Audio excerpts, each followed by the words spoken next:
提供的零件复原出这辆兰博基尼，限时4个小时。刚开始选手们拼出的骨架还像模像样的，但这场复原比赛逐渐变成了大型改装现场。妈妈组的车型完全变异，底盘都蹭到地上去了，整体比例有整一个 SUV。华谊组在车身弧度上就靠谱得多，但车身过长，里面太空。白人兄弟组的车身也明显过长，但线条和完整度上稍微好了点。教师 DJ 组的车头还原的不错，但往后看一股保时捷的味。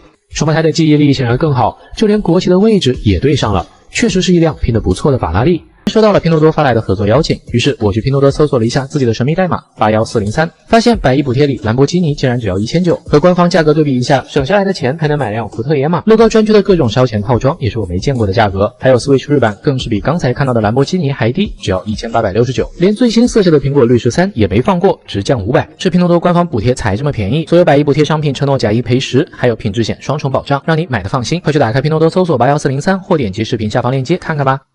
第二场比赛，选手们将要用乐高砖块创造出最硬的赛车。当然，除了能在场上坚持到最后一刻，外观好看也可以争夺冠军。双胞胎组设计出了一辆凶残的拖车，身上有能甩向对手的巨石。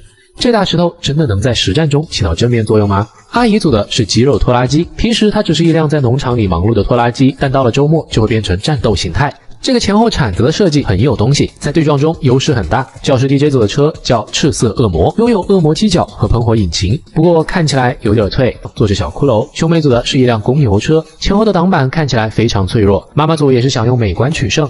夫妻组做的是游戏里的改装车，车型走的是可爱路线，尾部还有 TNT 炸药。Tanking very well. Mark and Steven, you're out. Lauren, Brian, Maria Phillip. 下一期对抗时速100公里的风速。今天的挑战必须在这一块砖上完成，限时10小时，姿势不限，主题不限，用砖量不限，甚至 And for those of you that can build big, extra points. 请记住评委的这句话，双胞胎创造的是一座悬浮的岛屿群，顶部是风车农场，定格动画的出现大概率代表是冠军候选人。一群类似蝗虫一样的害虫蜂拥而至，袭击了农场，农夫用水赶走了虫子，但他不知道的是，自己的脚下还藏着一个大虫窝。双胞胎组紧接着这一小块带孔砖，就创造出了这一连串的故事。Awesome job, Caleb and Jacob. Thank you so much. 乍一看，我还以为黑人组接了谷歌的广告。他们的计划是做一个热气球，但很显然，青铜级的技术水平让他们低估了操作难度。基本头顶一个大写的 V 字，年轻的妈妈组做的是一个花盆，上面的绿叶垂下来，盆栽里面藏着的是小精灵，艺术感可能是他们这次唯一的长板了。夫妻组做的是一个背着灯塔的大海龟，在海洋里帮助需要回岸的旅行者找到方向。下面部分夫妻俩解释是珊瑚，只不过集在一起像是乌龟壮烈了一样。开头评委说大模型加分，可能只有华谊组听进去了。华谊组模型体积严重超标，长达1.7米，别的选手一提到自己压力大，镜头就会切给他们。兄弟俩做的是捕食巨型鱿鱼的抹香鲸，两个海洋中占地面积特大的动物。就挂在这么大点的零件上，本身已经是实力的证明了。We haven't seen a build this big for a 10-hour build. It's amazing to see how big it is, but also how stable it is. 教师 DJ 组准备在这块悬空小零件上做杰克与魔豆的故事。他们把原版杰克抢劫的故事改编成了杰克和巨人走向共同富裕的故事。上面的巨人穿着程序员衬衫，守着自己的一只鹅、一个竖琴和一箱金币。杰克爬上斗金后，向巨人讲述了底层劳动人民的苦难，于是巨人把财富分给了脚下的土地。兄妹组的每个作品都很童话，这一次也是适合挂在婴儿床上的风格。他们的模型叫天空画师的宫殿，两位画师住在云彩上，他们用笔触带来了日出和日落，幼稚的同时又有些好看。中间妈妈组做的是一座悬浮的气球树屋，单独看起来还不错，气球将大树连根拔起，就是一个树屋版的飞屋环游记。但画面的色彩核心，气球小的像根棒棒糖，和其他组相比，整体规模也输了一截。白人兄弟也荣获了定格动画，他们创造的是矮人森林。很久以前，矮人和蝴蝶从争执不休到达成合作，蝴蝶成了矮人的坐骑，齐心协力保护共同的家园。远看色彩，近看故事。 That's where it's really special. Great job, guys. Really well. 最后华谊组因为故事性不敌白人兄弟，再次陪跑。白人兄弟拿到了新一轮的小金砖，连续划水的黑人组靠运气撑到了第5级。可惜这一次没人兜底，惨遭淘汰。前几期我们看过了各种配合乐高爆炸的特效，除了这个粘液特效，这微妙的恶心感让我再次想起了小时候炸粪坑的感觉。金发组和夫妻组同时抽到了黏糊糊的特效，连英雄都是一样的太空人。这两组还都选择了搭太空触手怪，这不巧了吗？这不是？哎，就没有什么区别吗？对不起，没有。其实区别还是有的。夫妻组的这个偏向现代银河系太空，非常科技感的太空火箭冲向了粉色的触手怪。金发组的则是复古太空系，他们为怪兽选择了绿色的皮肤，对比背景昏暗的配色，看上去更奇异，更有星际感。All right, 3, 2, 1. 粉色的出手怪在爆炸瞬间露出了绿色的内脏，炎炎飞剑宣告了怪兽的终结。I can't wait to see it. 接着又引爆了原谅兽。哇，右边的粘液就像一张毯子，这画面令人有种诡异的舒适感。乐高大师爆炸片的最后，闺蜜组凭借着100万分之1的概率打出了天降鲨鱼的剧情，拿到了冠军和下一期淘汰赛的保送权。水晶球，一个能让女朋友落泪的神秘物品，相信大聪明们已经想到这次的比赛就是用乐高打出水晶球里的世界，当然还得配上雪花特效。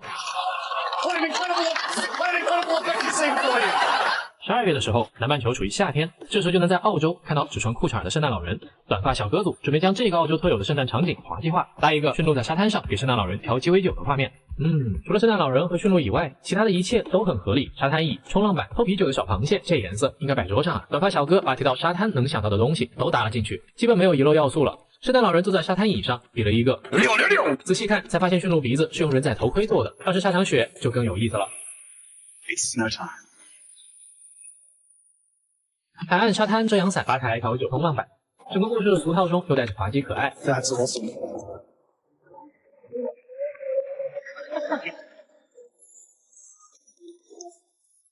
Looks great. Great stuff, guys. 旁边的亚裔小哥准备做一个暴风雪中的船，亚裔小哥这组准备搭轮船遇难的画面。这个故事和暴风雪一配合，真就天衣无缝。迷途的船被困在了冰山里，想要打捞鱼上来吃，却让路过的北极熊抢了。祸不单行的还有即将到来的暴风雪。这一艘看似普通的船，下雪的瞬间终于惊艳了起来。Wow. 极端天气让船上的情况更加严峻，暴风雪的到来完美解释了船员的逃离。Wow, it looks amazing. 雪中湖简直是我目前为止看到的动物系巅峰，10小时装到乐高水晶球这期里，工作非常炫酷的胡子哥终于撸起袖子秀起了操作。他们准备做一只顶着暴风雪的小狐狸，兄弟俩分工搭头和身子，从胡子的浓密程度就能看出这个老哥更强些。他负责狐狸头部，做最重要的神态部分。乐高中动物和人类模型是最难搭的，大家对熟悉的东西更加敏感，难以容错。搭完头和身子，将两部分合在一起，胡子哥的零件运用起步大师水平。这眼神真的是有灵魂注入了。Our heads on. 接着用基础板上狐狸皮，说到皮肤，另一边的主持人也开始了。Me and Brittany had like Arctic outfits to wear for one of the time calls, and we just going to see who wins the best outfit. Who won the coin toss?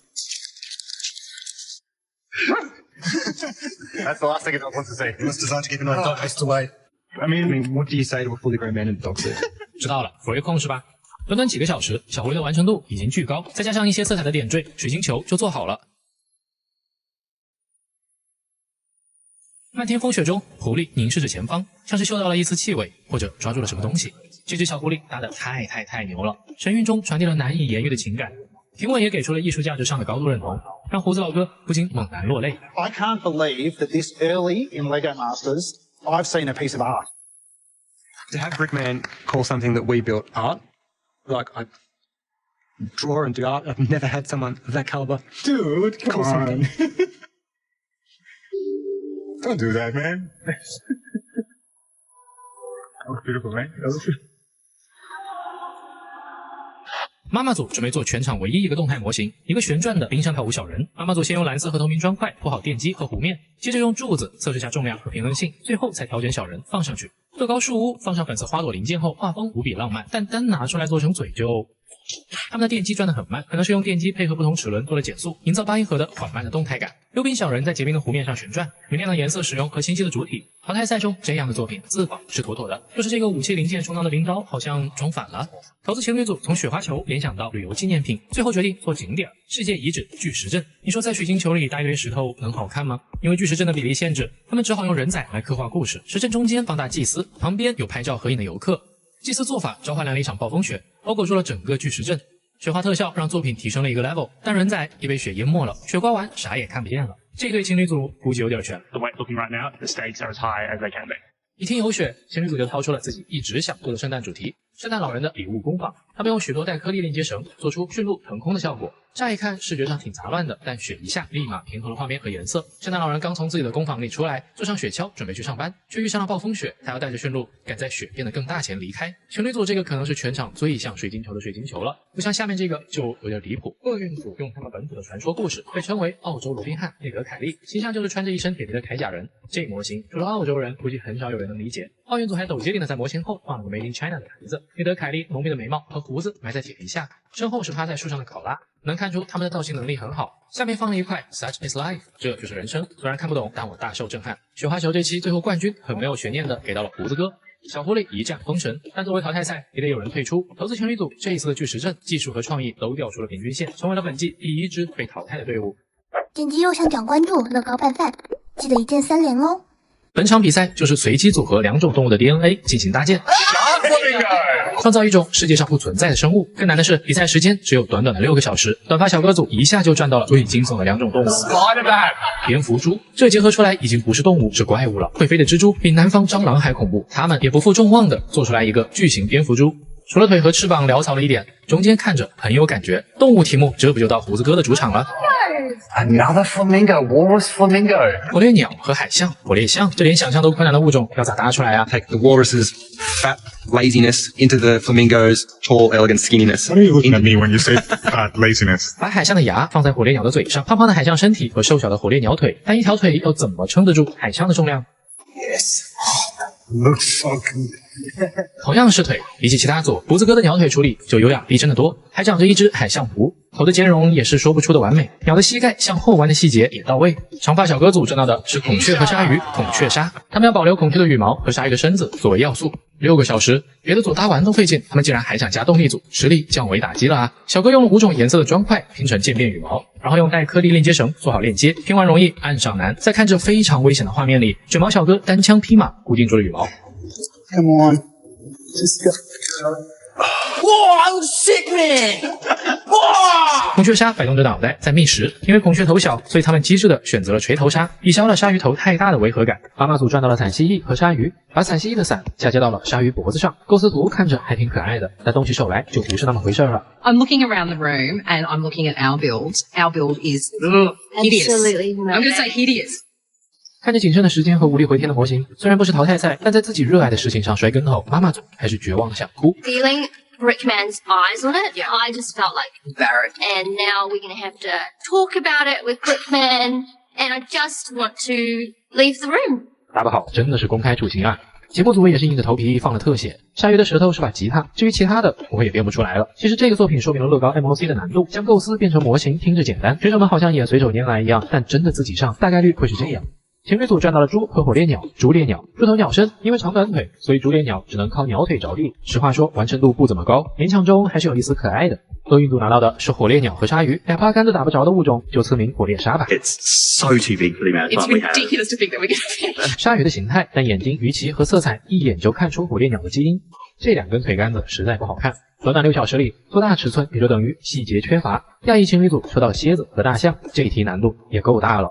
他们计划做一个有很多条腿和蝎尾的大象，但像这样关节巨多的，需要连接的地方也多，所以模型会不停的垮掉。最后没想到立住的蝎象真的很像，不过看底部连接处就知道还是没拼合，和前面那条龙一样的魔法固定，一碰就散架。回看上一期，这次的动物主题又是一场碾压局，最后胡子哥以火烈象赢得了下场比赛的特权。点击右上角关注乐高拌饭，记得一键3连哦。如果以人仔视角做一趟乐高过山车是一种什么样的体验？在创造大型过山车之前，选手们要做一节主题车厢，车厢必须顺利通过这段过山车轨道，限时2小时。听起来是一个很简单的小挑战，但看过一圈后，专男对于这些作品的评价基本都是绝对会在平稳的轨道上可以运行，但带有冲刺坡的轨道就难说。看了一下，很快，2小时的成果直接亲临。有一组加起来有10年汉堡。What's a sandwich in an hour? 他们打算做一个大汉堡，上面有一堆小厨师，旅行箱零件被用作了生菜叶。评委也对结局进行了不光通过了弯道，还秒杀了胡子哥，碎了一部分的小丑。不仅最终展示可以用他们的骷髅头车厢，本期还可以优先选择搭建区域。他们拿走了终点第5区域，准备继续做自己擅长的恐怖风格。兄弟组第4季就做过一个大蜘蛛鬼屋，他们非常擅长这种呈现视觉奇观的美式恐怖。他们这次要在入口做一个路易16机，核心区站着一只稻草南瓜人，紧凑精致，又怪又帅。喜欢腿多的小动物的观众有福了。还有什么比在蜘蛛腿上加电击更有杀伤力的？ It's good. Good to see you guys have remembered my severe arachnophobia. 上衔接完美，他们为此甚至做了3种不同的字体。结尾处还有只垂死病中惊坐起的骷髅，肋骨是用激光枪零件组成的。 Pretty cool. Pretty cool. I'm actually impressed with the core control as it lowers down since it has no muscles.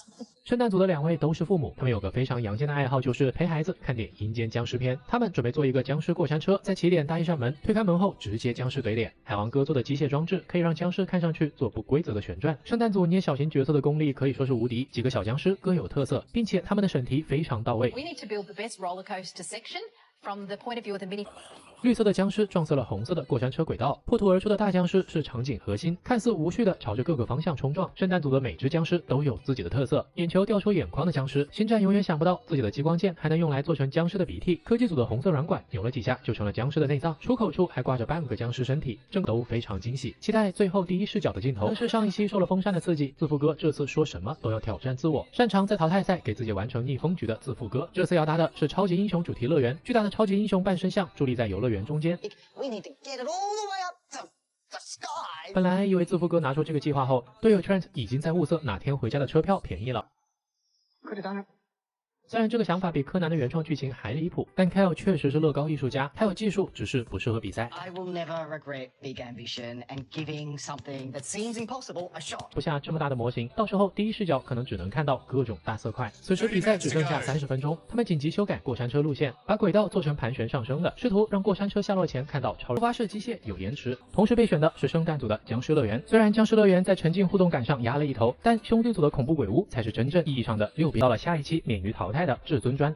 这季不太在状态的胡子哥进入了淘汰队列。第一视角里，3个惊吓小丑，经常撞车的朋友都知道，车越大，事故越壮观，车越花，现场越绚烂。今天的乐高比赛，选手们不能从零件库零元购了，要靠车祸来获得可用的砖块。摆在面前的是10辆来自乐高赛车游戏 2K Drive 的实体化战车，5辆陆用，5辆水用。每组选手要选择水陆各1辆进行撞击，并用撞起的积木碎片组装1辆赛车进行拉力赛。获胜车辆将会入驻 2K Drive， 成为游戏中永久的正式车辆。这个规则无疑给本来技术就不行的他们又上了一层难度。选手们既要考虑撞击车辆的大小能否提供充足的砖块以及需要的颜色，还得让搭车的战车扛得住崎岖山路的颠簸。机油组想做酷炫点的，选了红蓝老爷车和墓碑船。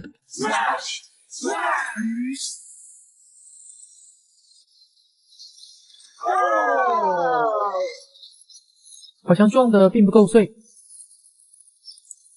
但也让他们拿走了。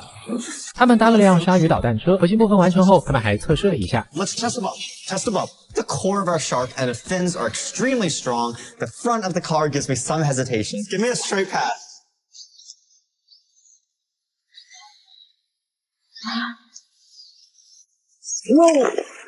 鲨鱼下巴和尾鳍有脱落的风险，最终造型没什么大改动，颜色是几辆车里最有战车味的，还配了火箭筒、涡轮增压，就是突出的下巴和上巴令人担忧。壮哥自我安慰 Then that becomes an obstacle on the road for the shark jaw will take on a life of its own and start to try to gnaw at other people's vehicles.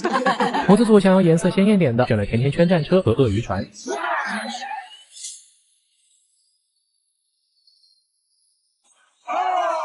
甜甜圈的体量不是盖的，直冲终点。他们用这些碎片搭了一辆强壮的太阳能花车，体积很大，看起来不怕被撞的样子。外形上如果能把太阳能板也换成花，应该会更加分。妈妈组选了香蕉车和漂浮船。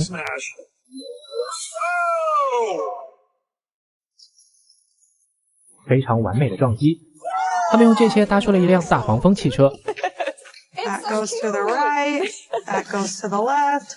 We're totally gonna win. 其实妈妈们也没想到，漂浮船里里外外全是灰色键，这让大黄蜂看起来灰秃秃的，造型也很笨重，更像是一只穿着黄背心的熊。大黄蜂的屁股上有一根刺，后车追尾时请小心。Hey, Christopher. 兄妹组选择了白色跑车和棕色船。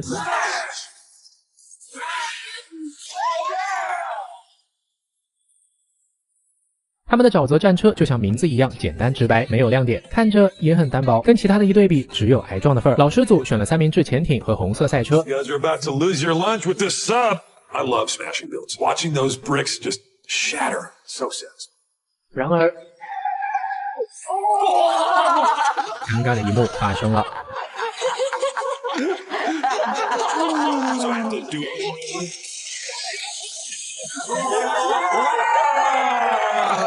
Just like we planned. 他们的可乐饼战车从造型上看着就很威，重心高，体积大，看着不用别人撞自己就会翻车的样子，造型就像个立体版三明治，视觉分也没拿到。下期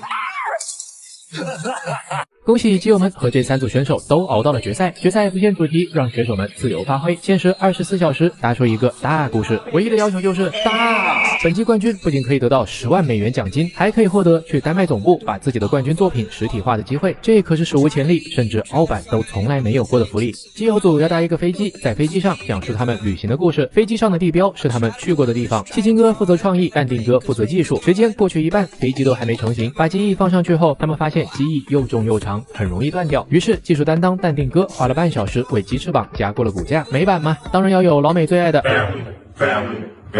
戏精哥虽然戏很多，但他的想象力一直是很出色的。他思维之所以可以这么发散，得益于他来自一个充满乐高的、充满爱的家庭。他的父母总会无条件的支持他做任何事。之前比赛中夺冠的枫叶包包，他也还重新做了一只送给了妈妈。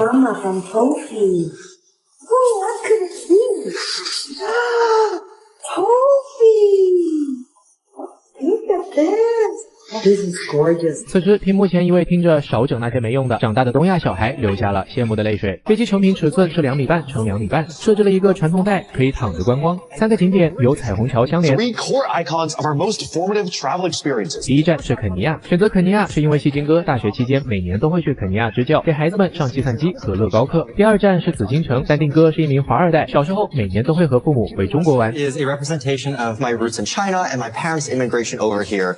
第3站是意大利，这里是戏精哥和淡定哥结缘的地方。几年前，他们一起坐船去了意大利，那是他们第一次一起旅行。2人各一个标志地点，中间有2人共同回忆连接。飞机规模虽然大，但机翼在淡定哥的妙手拯救下非常的结实。传送带上梦乡中的小人也为这个故事增添了一份乐趣。It takes me to a whole nother place. If ever we heard ambition, that is ambition. Congrats to both of you. Amazing job. Thank you so much. 下期。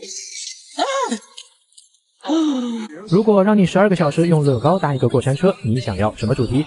模子组在之前的火山主题搭过一次矿山车，因为没掌握好坡度和车的重量，矿车直接飞了出去。所以这次他们要确保万无一失。乐高的过山车轨道零件分为2种，一种是红色的，坡度较缓；另一种是黄色的，起伏较大，360度翻滚的圆环就是黄色的。但儿子哥选择用红色轨道来制作回环结构。过山车系列设计师 Jamie 说：“我们之所以设计了黄色回环，是因为红色摩擦力很大。” 是的，像这样。Okay. 最终儿子哥听劝换成了黄色圆环。 Welcome to the Kraken.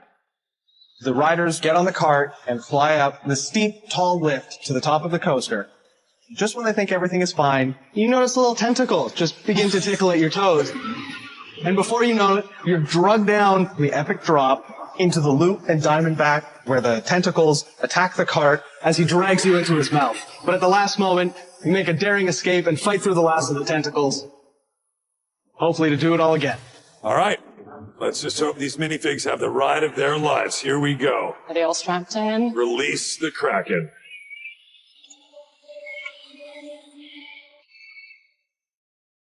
All right. 很顺畅，故事也算完整。底部机械组模拟的海浪很加分。 And I think you've managed to create a very impressive model. 几乎每一组都在圆环上花了很多时间，而妈妈组是唯一一个没有回环结构的。 Do you know how to build a roller coaster? No, I don't know how to do that. I know, I could use your help. Like, what should I? This right here is this like correct? I don't even know what that is. I don't know what it is either. 妈妈们不喜欢太危险刺激的，所以要搭一个儿童过山车。 It's so cute. I know, I know. Let's see it in action.